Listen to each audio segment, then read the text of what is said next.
The automatic doors of the San Francisco Marriott Marquis slid open, hitting me with a blast of recycled air that smelled faintly of expensive lilies and desperation.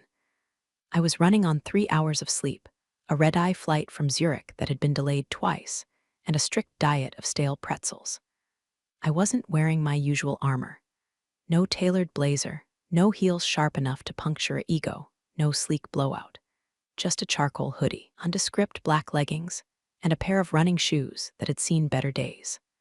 My luggage, containing the suit I was supposed to be wearing for the pre-event mixer, was currently enjoying a scenic tour of a carousel in Denver thanks to an airline mix-up. I looked less like the keynote speaker of the Global Innovation Summit and more like someone who had just rolled out of a dorm room during finals week. I adjusted the strap of my laptop bag, only thing of value I had on me. By the way, if you love watching entitled people dig their own graves, hit follow button and upvote.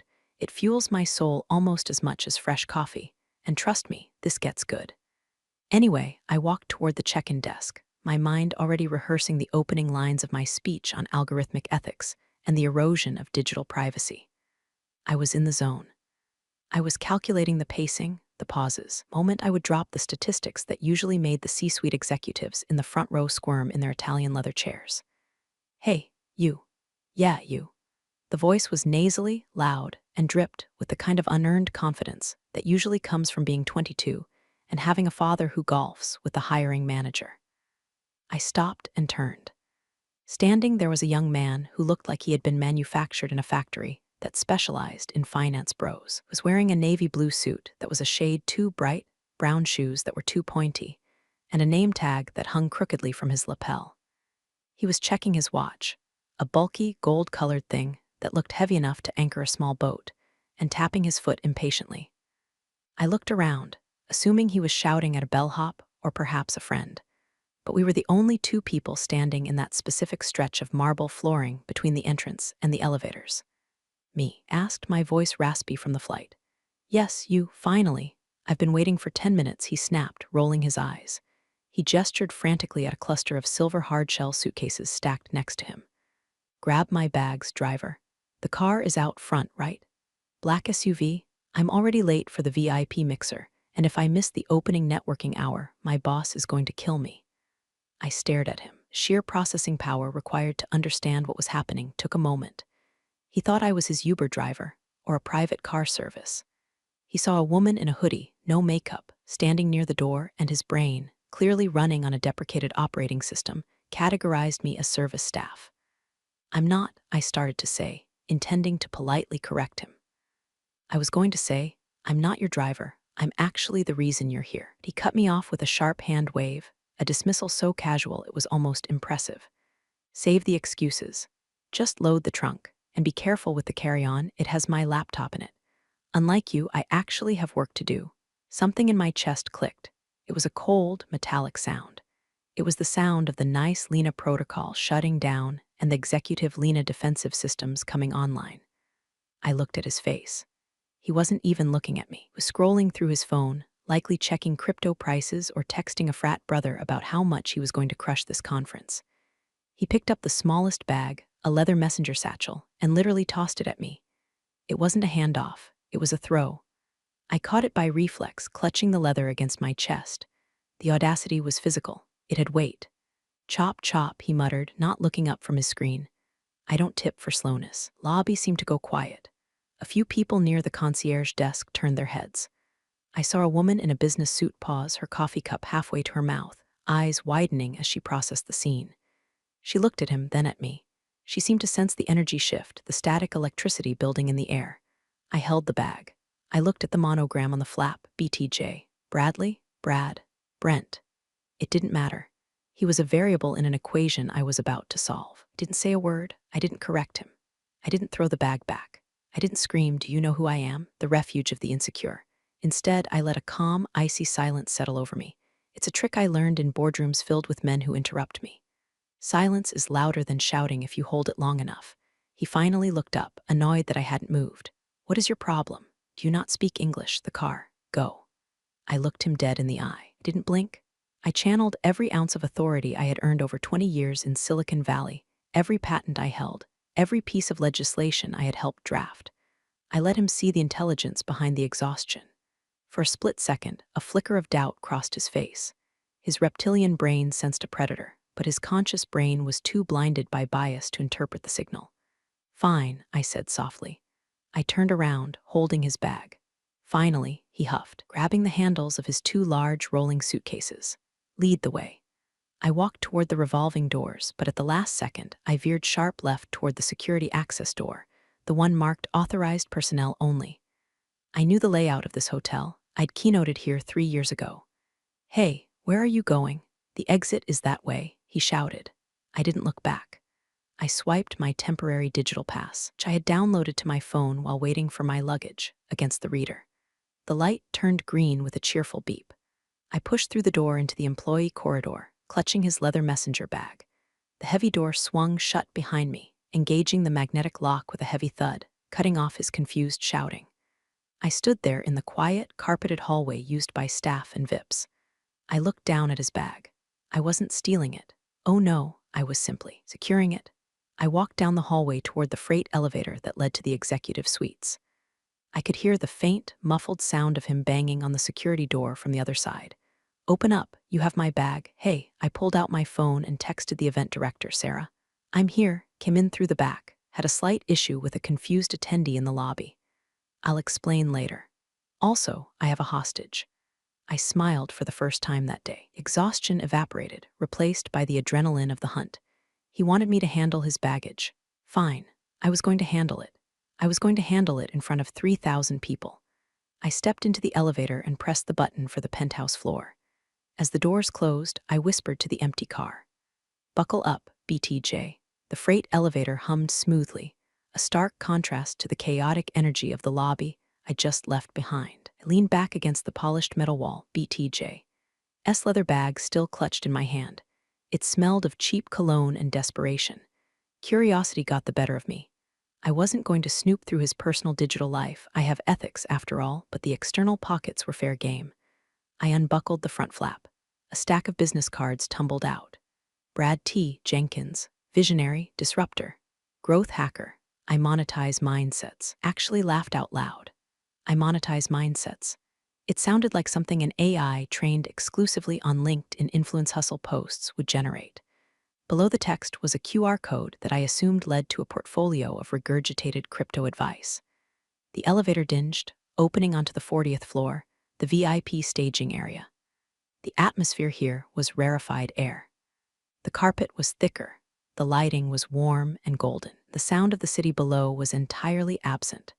Sarah, the event director, was pacing near the registration table, looking at her tablet with the intensity of a bomb defusal expert. When she saw me, her shoulders instantly dropped 3 inches. "Lena," she exhaled, rushing over. She stopped just short of hugging me, respecting the professional boundary, but the relief in her eyes was palpable. "Thank God. Airline tracker said your bags were in Denver, and I was about to send a stylist to the nearest Nordstrom to buy out the store for you."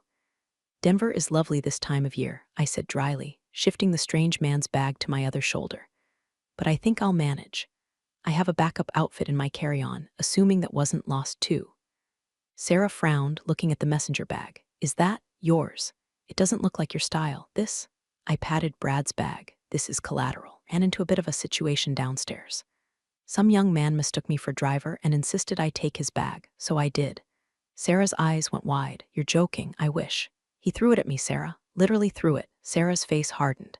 She was a veteran of these events. She had seen every type of ego the tech world could produce. "Point him out to me. I'll have his badge revoked before he gets through security." "No," I said quickly, raising a hand. "Absolutely not. Do not touch him. Let him in. Let him sit anywhere he wants." "Lena," she warned, a smile tugging at the corner of her mouth. "What are you planning?" "I'm planning a teachable moment," I said. "Just keep this bag here at the desk for me. If anyone comes looking for a stolen bag belonging to a Brad, tell them it was turned in by security and is being held for verification.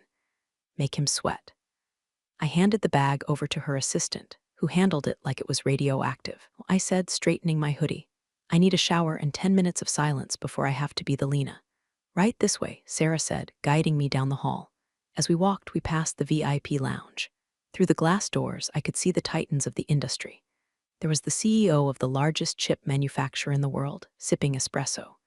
There was the founder of that new quantum computing startup, frantically typing on a tablet. As I walked past, heads turned. Despite my hoodie, despite the lack of makeup, they knew. Lena, the chip CEO, waved, standing up. I read your white paper on neural drifting last week. Brilliant stuff. We need to talk about the regulation chapter. I smiled, waving back. Catch me after the keynote, David. I'm currently undercover. He laughed, confused but charmed. This was the dichotomy of my life. To the people who actually built things, I was a peer, a mentor, an authority. The Brads of the world, who saw only surface-level markers of status, suits, watches, loud voices, I was invisible. Or worse, I was servitude. I entered the private green room assigned to me. It was nicer than my apartment. A fruit basket the size of a shrub sat on the table. Beside it, a small, heavy envelope made of cream-colored cardstock with gold embossing. I opened it. My credentials.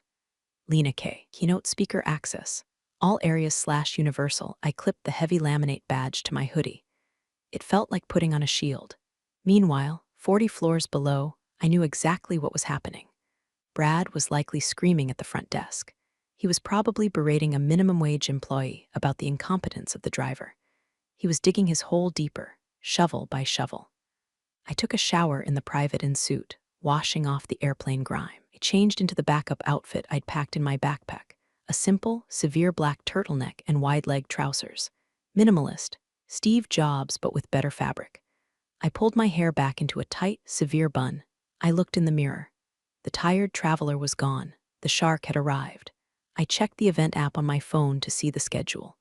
I wanted to see where Brad fit into this ecosystem. I searched for Brad Jenkins. There he was. Panel growth hacking the future, disrupting traditional hierarchies. Time, 2:00 p.m. Location, Hall B, the small hall, disrupting hierarchies. The irony was so rich it could cause gout. I texted Sarah again. Make sure I have a seat for the 2:00 p.m. panel in Hall B, in the back. Unobtrusive. The reply came instantly. Done. But you're on main stage at 4:00. You sure you want to waste time on the undercard? I need to do some market research, I typed back, on the current state of incompetence. I sat down in the leather chair, staring at the city skyline. I had 2 hours before I had to be anywhere. 2 hours to let Brad simmer in the juices of his own panic. 2 hours to prepare the verbal scalpel I was going to use to dissect him. I closed my eyes and breathed. The game had just begun. I didn't stay in the green room. I'm restless before a speech. Need to feel the pulse of the room, hear the hum of the crowd. So, I took my credentials, tucked discreetly inside my blazer pocket so the keynote ribbon wasn't immediately visible, and headed up to the mezzanine level. The mezzanine was a semi-private balcony overlooking the main convention floor. It was technically open to anyone with a premium pass or higher, but it was mostly populated by serious investors looking to escape the noise of the startup booths below. Ordered a sparkling water with lime and leaned against the glass railing, watching the ants swarm below. The convention floor was a kaleidoscope of neon banners, massive LED screens, and thousands of people desperate to be noticed.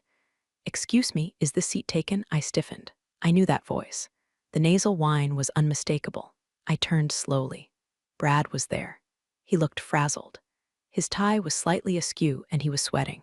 He was clutching a new bag, cheap canvas tote he must have picked up from a vendor booth, and he looked like he'd been through a war. He stopped when he saw me, his eyes narrowed. He clearly recognized me as the driver, but the context confused him. I was standing in the VIP mezzanine, drinking a $12 water, wearing sleek black clothes, but prejudice is a powerful drug. Instead of recalibrating, his brain scrambled to find a logic that fit his worldview. You, he said, pointing a finger. What are you doing here? Did you get fired? Is that why you ran off? I took a slow sip of my water. Hello, Brad, enjoying the conference. He blinked, thrown off by my use of his name. Then he scoffed. Don't act like you know me. I had to report you to the hotel management. They're looking for you. You stole my property. I secured an unattended bag left with unauthorized personnel. I corrected him calmly. I believe it's at the registration desk. Lost and found. He flushed a deep, blotchy red. You put my bag in lost and found. Do you know how embarrassing that was? I had to describe my laptop stickers to a woman named Brenda for 20 minutes. Sounds tedious, I said. Maybe next time, carry your own bags. He stepped closer, invading my personal space. Listen, lady. I don't know how you snuck up here, probably cleaning the tables or something, but you need to watch your tone. I'm a speaker at this event. He puffed out his chest, tapping his badge. It was a standard speaker badge, the kind given to hundreds of panelists. That's impressive, I said, my voice flat. Yeah, it is, he sneered. I'm on the growth hacking panel. I'm shaping the industry. What are you doing, refilling the water coolers? Just then, a small group approached us. It was the delegation from the Department of Defense's AI Research Unit. General Morris, man I've worked with on several classified ethics boards, was leading them. He was a man who commanded rooms simply by walking into them. Lena, General Morris boomed, ignoring Brad completely. He extended a hand. I was hoping we'd run into you before the keynote. We have some questions about that paper you published on autonomous decision variances. The Pentagon is concerned. I shook his hand firmly. General, good to see you. Variances are only a risk if the oversight parameters are ignored, which, knowing your contractors, is a valid concern. The general laughed, a deep, gravelly sound. That's why we need you, Lena, always the sharpest knife in the drawer. Brad was standing there, his mouth slightly open. He looked from the general in full uniform to me and back to the general. I'm sorry, Brad interrupted, desperate to regain control of the narrative. General, you know this, woman. General Morris turned to look at Brad. His expression shifted from warm respect to the kind of look one gives a cockroach on a restaurant floor. This woman, the general repeated, his voice dropping an octave. This is Dr. Lena Korhonen. She's the reason half the systems in this building are secure. Who are you? Brad paled. I'm Brad. I'm a speaker. Growth hacking. The general turned back to me, dismissing Brad entirely. Anyway, Lena, are you free for dinner later? Love to pick your brain. I'll check my schedule, General, I said, keeping my eyes on Brad. Brad's brain was misfiring. I could see it. He couldn't reconcile Uber driver with Pentagon consultant, so he chose denial. She's probably his assistant, Brad muttered under his breath, barely audible as he backed away. Yeah, consultant. Right. Probably just takes notes. He turned and hurried away toward the bar, clearly needing a drink to wash down the cognitive dissonance. I watched him go. Friend of yours? The general asked, raising an eyebrow. A case study, I replied. I'm collecting data on the density of the human ego. Sounds dangerous, the general chuckled. Oh, it is, I said, swirling the ice in my glass. For him? I checked my watch. 1:45 p.m. Excuse me, General. I have a panel to attend. Here there's some cutting-edge thought leadership on growth hacking that I simply cannot miss. I walked toward the elevators. The trap was set. Now, I just had to watch him walk into it. Hall B was a windowless cavern that smelled of stale coffee and aggressive air conditioning. It was set up for about 200 people, but only about 40 chairs were occupied. Most of the audience seemed to be other interns, a few confused stragglers, people charging their phones near the wall outlets. I slipped into the very last row, pulling my blazer tight around me. I kept my head down, ostensibly checking my phone, but my ears were tuned to the stage. Brad was sitting on a high stool in the center of the stage, flanked by two other young men who looked like clones of him, just with different vest colors. The moderator, a tired-looking woman from a tech blog, asked a question about sustainable growth. Brad grabbed the microphone as if it were a baton in a relay race he was winning. Great question, he boomed, his voice echoing too loudly in the half-empty room. But I think sustainable is a trap. It's a legacy mindset. We don't want sustainable. We want explosive. We want to break things. If you're not breaking things, you're not building. He looked around the room, expecting applause. He got a cough. At my startup, he continued, we don't have employees. We have ninjas. Have meetings, we have collisions. It's about flattening the hierarchy. The old guard, the dinosaurs, they're too slow. They're obsessed with ethics and compliance. We're obsessed with shipping. I felt a muscle twitch in my jaw, obsessed with ethics. He said it like it was a slur. Let me give you an example, Brad went on, leaning forward, manspreading on the stool. I had an interaction today. A classic example of the service mindset vs. the owner mindset. I had to deal with let's call her a logistics provider. She was slow, she was confused, she didn't understand urgency. That's the problem with the workforce today. No hustle. If you're not running, you're dead. He was talking about me. He was using his abuse of me as a parable for his business acumen. A young woman sitting 2 seats away from me leaned over to her friend. Is he serious? Logistics provider? He sounds like a sociopath. Her friend whispered back. Sounds like every guy who's ever tried to explain Bitcoin to me at a bar. I smiled behind my hand. The audience wasn't buying it. Brad, however, was oblivious. He was on a roll. You have to dominate your space. You have to assert dominance immediately, whether it's with a vendor, a client, or anyone. Alpha energy isn't toxic, it's efficient. I took out my notepad, an actual paper notepad, and wrote down, Alpha energy isn't toxic, it's efficient. Brad Jenkins, 2:15 p.m. I was going to use that. Oh, I was definitely going to use that. The moderator tried to pivot to the other panelists, but Brad kept interrupting. He interrupted the woman on his left. He interrupted the moderator. He was a black hole of attention, sucking all the oxygen out of the room. Actually, let me jump in there, Brad said, cutting off a thoughtful point about user privacy. Privacy is dead. Get over it. It is the new oil. You don't ask the oil for permission to drill it. You just drill.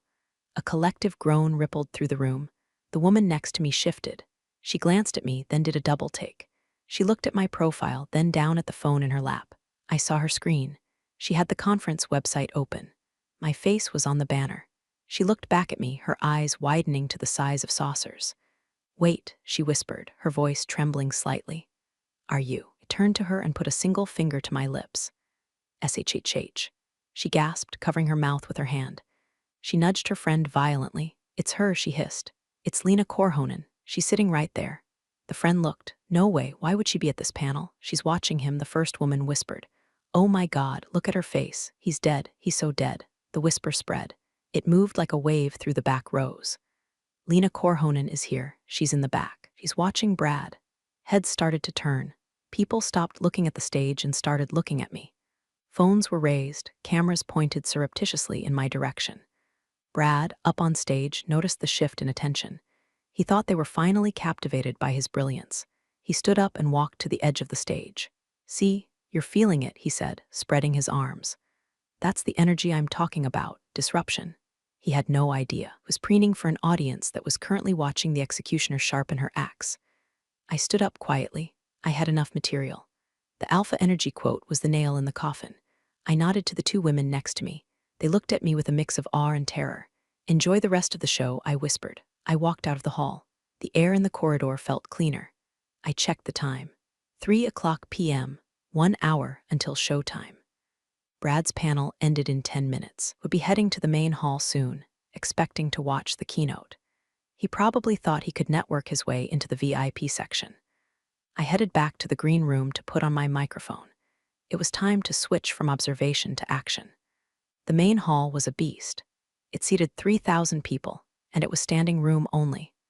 The lights were dimmed to a deep, cinematic blue, pulsing gently to the beat of low-frequency ambient bass. Felt less like a conference, and more like a massive concert for people who code in Python. I stood in the wings, stage left.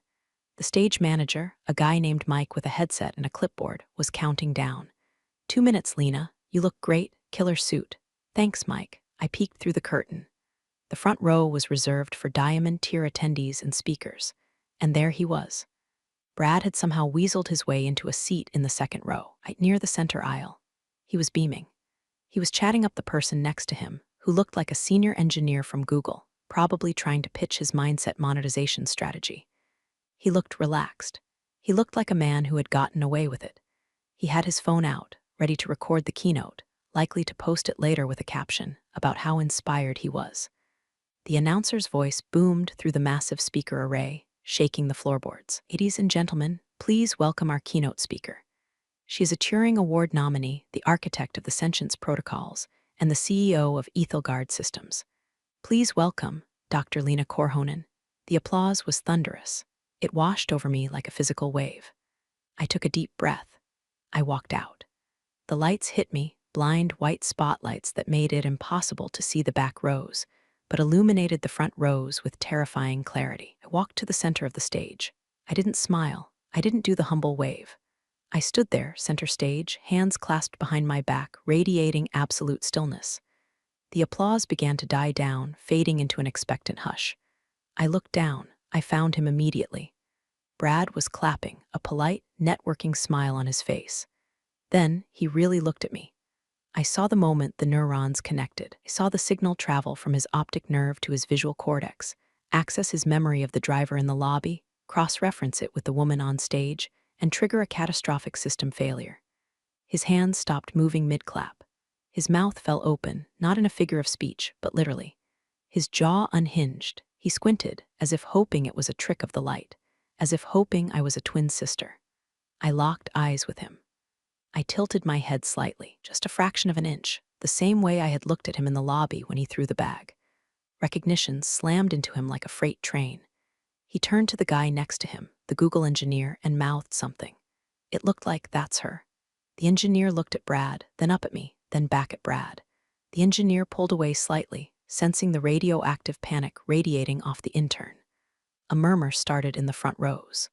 The people who had been at the panel, ones who had seen me sitting in the back, were whispering, "That's her." She was at his panel. She heard everything. Oh my God, look at his face. The whispers grew louder. It wasn't the usual buzz of excitement. It was the delicious, terrifying sound of social execution. Brad started to sink in his chair. He physically tried to make himself smaller. He pulled his jacket collar up. He looked at the exit sign, which was 100 yards away through a dense crowd. He was trapped. I stepped up to the microphone. The silence in the room was absolute, 3,000 people holding their breath. I let the silence hang for 5 full seconds, 10 seconds. It became uncomfortable. It became heavy. I kept my eyes on Brad. I saw a bead of sweat roll down his temple, catching the stage light. "Perception," I said. My voice was crisp, amplified to godlike proportions by the sound system. "Perception is a funny thing. Build our world based on pattern recognition. We see a suit, we think success. We see a hoodie, we think slacker. We see a woman standing in a lobby, and we think—" I paused. I let the word hang there. "Help." Brad flinched as if I'd slapped him. "Today, I want to talk about the errors in our algorithms," I continued, walking slowly to the edge of the stage, looming over the second row. "Not just in our code, but in our culture." I smiled. It was a sharp, dangerous smile. Because sometimes the data is right in front of you, but your bias creates a blind spot that can cost you everything. The audience was hooked. They didn't know the full story yet, but they knew they were watching Bloodsport. I took the clicker from the podium. "Let's begin. Before we dive into the new heuristic models for neural networks," I said, pacing the stage, "I want to share a piece of field data I collected this morning." Right here, the Marriott lobby. I clicked the remote. The massive screen behind me turned black, and then a single word appeared in stark white text: assumptions. We teach our AI models to categorize. Is this a cat or a dog? Is this a tumor or a shadow? Is this a threat or a friend? But what happens when the training data is corrupted by arrogance? I stopped directly in front of Brad's section. I wasn't looking at him anymore. That would be too obvious. I was looking just above his head, but everyone in his blast radius felt the heat. I arrived today tired. I was wearing leggings. I was standing near the door, and a young man, let's call him the disruptor. A ripple of laughter went through the crowd. The disruptor approached me. He didn't see a keynote speaker.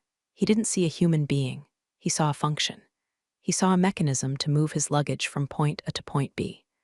I clicked the remote again. Slide appeared showing a stock photo of a generic, angry businessman yelling at a phone.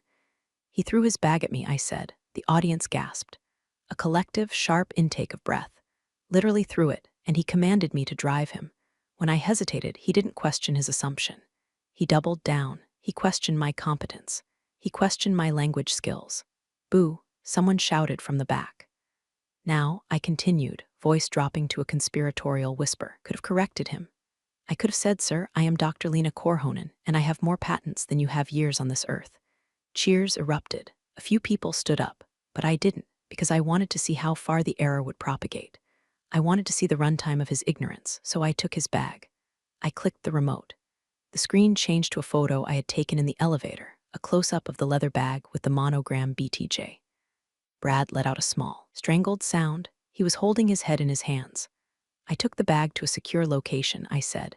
And then, being a diligent researcher, I decided to observe the disruptor in his natural habitat.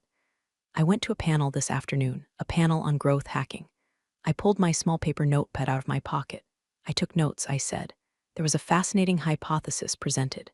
Quote, "Alpha energy isn't toxic, it's efficient." The room exploded. Laughter, groans, jeers. It was deafening. "Efficiency," I mused, putting the notebook away. Is it efficient to alienate the person who controls the stage you are hoping to climb onto? Is it efficient to treat people like furniture until you realize they have a title you respect? I walked back to the podium and gripped the sides. "This industry," I said, my voice turning hard, is full of brilliant minds. But it is also rotting with this specific kind of rot. Idea that you are the main character and everyone else is an NPC. We are building AI that will reshape humanity. If the people building it cannot distinguish between a person and a servant, we are doomed. I looked down at Brad. He was staring at his knees, shaking. He looked like he wanted to dissolve into the carpet. So, to the disruptor, I said, raising a hand, whoever you are, wherever you are sitting. I saw people around him turning. They knew. Radius of realization was collapsing in on him. Fingers were pointing. Thank you for the data, I said coldly. You have provided a perfect dataset for what we need to delete from our source code. I clicked the remote. The screen changed to my actual presentation title, Ethics as an Operating System. Now, I said, businesslike, let's talk about the future. I launched into my speech. For 45 minutes, I held them in the palm of my hand. The undercurrent was there. Every time I used the word blind spot or bias, 3,000 heads turned slightly toward the second row. Brad sat there the whole time. He couldn't leave. Leaving would be admitting guilt. He had to sit there and take it. He had to endure the longest 45 minutes of his life, and I enjoyed every second of it. The applause at the end of the speech was a standing ovation that lasted for 3 full minutes. I drank it in, not out of vanity, because I knew it was the sound of a paradigm shifting. I had given them red meat, and they were feasting. I sat on the tall stool for the cue and a segment. The house lights came up slightly. Microphones were passed around the audience. The first few questions were technical, nuances of the GDPR, the future of quantum encryption. I answered them with ease. Then, a young woman in the balcony stood up. She was wearing a Girls Who Code t-shirt. Dr. Korhonen, she said, voice nervous but clear. You talk about changing the culture. But how do we actually do that when people like the disruptor are the ones getting funded? When they're the ones dominating the conversation, how do we stop them?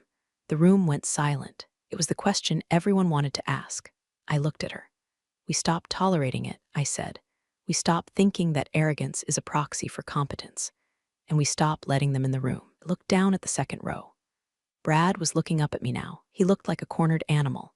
There was a mix of fear and a strange, desperate defiance in his eyes. He realized, perhaps, that he had nothing left to lose. He stood up. He didn't have a microphone, but he had that projecting, frat house voice. This is a misunderstanding, he shouted, his voice cracking. You're making me look like a villain for a simple mistake. I didn't know who you were, the crowd gasped. He had outed himself. And that, I said into my microphone, my voice drowning him out effortlessly, is exactly the problem. You treat people with respect only when you know who they are. That isn't respect, that's transaction. I'm a speaker here. Brad yelled, stepping into the aisle. I have a right to be here. You stole my bag, security, I said. I didn't shout. I spoke it calmly, like I was ordering a latte. 2 large men in black suits, who had been hovering near the side of the stage, moved instantly.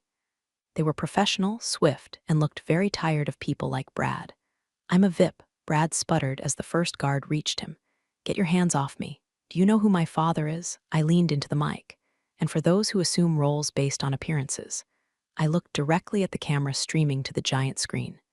Security, please escort that tourist out. Tourist, Brad screamed as the guards took him by the elbows. I'm a founder. You're a distraction, I said. Goodbye, Brad.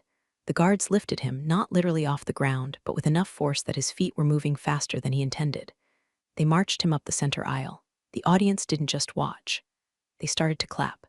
It started as a slow clap from the back, maybe from the women I had sat next to at his panel. Then it grew. It became a rhythmic, thunderous applause. Farewell cadence. Brad twisted in the guard's grip, looking back at the stage, his face a mask of red fury. He was shouting something, but the applause swallowed his voice. He was deleted. He was muted. I watched him disappear through the double doors at the back of the hall. Next question, I said calmly. The room erupted in laughter and cheers. The tension broke. The air felt lighter. We finished the Q&A, but the energy had shifted. It wasn't just a tech conference anymore. It was a rally. As I walked off stage, Sarah met me in the wings. She was grinning so hard I thought her face might crack. Please escort that tourist out, she quoted. Lena, that is going on a t-shirt. I'm printing them right now. Make sure I get a percentage, I said, unpinning my mic. I have a feeling his bag is still at the front desk. It is, Sarah said. He can pick it up on his way to the airport. I revoked his credentials while you were speaking. I nodded. Good. Now, me a drink? A real one. No more sparkling water. Tequila? The whole bottle. By the time I made it back to my hotel suite an hour later, the internet had done what the internet does best. It had weaponized the footage. I kicked off my heels and collapsed onto the sofa, pulling out my phone. My notifications were a solid blur of scrolling text. Twitter or X, whatever was melting down. The hashtag #tourist_in_tech was trending #1 globally. #Lena said it was #3. Someone had clipped the video of my perception speech and spliced it with the footage of Brad being escorted out. It had 4 million views in 2 hours. The memes were instant and brutal. Image, a cat knocking a glass off a table. Caption, alpha energy. Image, Brad's face zoomed in when he realized it was me. Caption, when the NPC is actually the final boss. Image, me drinking water. Caption, sipping on male tears. I scrolled through the comments. I was there. The sound of his soul leaving his body was audible. This needs to be shown in every HR orientation forever. Grab my bags, driver, RIP to this man's career. And his career was, indeed, rapidly decomposing. LinkedIn, usually a bastion of toxic positivity, had turned on him. I saw a post from the venture capital firm that backed his startup. At Apex Ventures, we value humility and respect. In light of recent events, we are reviewing our partnership with. Translation, he's cooked. Then came the emails. My inbox was flooded, not just fan mail, but serious inquiries. CNN wants an interview. The New York Times wants an op-ed. TED wants me to do a dedicated talk on the architecture of arrogance. I ignored them all. Responding would make it a debate. Silence made it a verdict. My phone buzzed with a call. It was General Morris. He barked. Just saw the clip. Tourist. Ruthless. I love it. He annoyed me, General. He annoyed the world, apparently. Listen, that display of command, it got some people thinking. The Pentagon wants you to lead the new oversight committee. The one we talked about. They want someone who isn't afraid to throw the baggage out of the room. Literally. I smiled at the ceiling. Send over the paperwork. I opened Instagram. A video popped up on my Explore page. It was a TikTok from a barista at the hotel Starbucks. You guys won't believe this. The tourist guy just came in here crying, like actual tears. He's on the phone with his mom screaming that his life is over. He tried to pay with a company card and it was already declined. I gave him a free water. He didn't say thank you. I laughed. A deep, belly laugh that released the tension of the last 12 hours. He hadn't learned. Even at rock bottom, he didn't say thank you. I walked to the window, looking out over San Francisco. The city lights were twinkling. Somewhere out there, Brad was dragging his suitcases himself this time, trying to find a ride to SFO. I poured myself a glass of the tequila Sarah had sent up. The viral fame would fade. The memes would be replaced by the next scandal next week. But the message had landed. I had drawn a line in the sand, and for once, the person on the wrong side of it actually paid the price. Raised my glass to the reflection in the window. Safe travels, tourist. The summit lasted 3 days, but the atmosphere had permanently changed. The air was sharper. The panels were more diverse. The bros were noticeably quieter, checking their tones, holding doors open, terrified of becoming the next meme. On the final day, I was asked to return to the main stage for the closing remarks. I walked out, not in a suit, but in my own clothes, a sharp leather jacket and jeans. I was done performing. 3 days ago, I began, the room instantly quieting. We had a moment of viral entertainment. We laughed at our mistake. We enjoyed the schadenfreude. I paced the stage. But firing one intern doesn't fix the system that created him. Brad wasn't an anomaly. He was a product. He was the output of an algorithm that rewards confidence over competence and volume over value. I signaled to the screen. I don't want to just clear the room of tourists. I want to fill it with residents. The screen flashed a new logo, the Echelon Project. This morning, I liquefied my speaking fee for this event. I matched it with a personal donation of $2 million. And 5 of the VC firms who were embarrassed by their association with Mr. Jenkins have agreed to match that sum as penance. A ripple of excited whispers went through the crowd. Echelon Project is a full-ride scholarship and incubator fund, but not for the people with the loudest voices. It is for the people in the back of the room, the people who are mistaken for service staff, the people who carry the bags. I pointed to the second row, to the seat where Brad had sat. It was empty, a void where arrogance used to be. I have reserved that seat, I said. Next year, it won't be empty. It will be occupied by the first recipient of this grant, a young woman named Amani, who is currently working night shifts to pay for her coding boot camp. I met her in the lobby yesterday. She held the door for me. I smiled. She didn't know who I was. She just did it because she's a decent human being. That is the qualification. The applause started, but I held up a hand. One last thing. To anyone watching this who sees themselves in the disruptor, take a breath. Listen more than you speak. And carry your own damn bags. I dropped the mic. Okay, I placed it gently on the podium because those things are expensive, but spiritually, I dropped it. I walked off stage to a standing ovation that felt different than the first one. The first one was for a celebrity. This one was for a leader. As I exited the venue, heading toward the waiting black car, my actual driver, who I tipped heavily, I checked my phone one last time. A text from an unknown number. I'm sorry, I really am. Brad. I looked at it for a moment. I considered replying. I considered giving him a piece of advice. Then I pressed block number. I tossed my phone into my bag, which I carried myself, and got into the car. Where to, Dr. Korhonen? The driver asked. The airport, I said. And then, the future.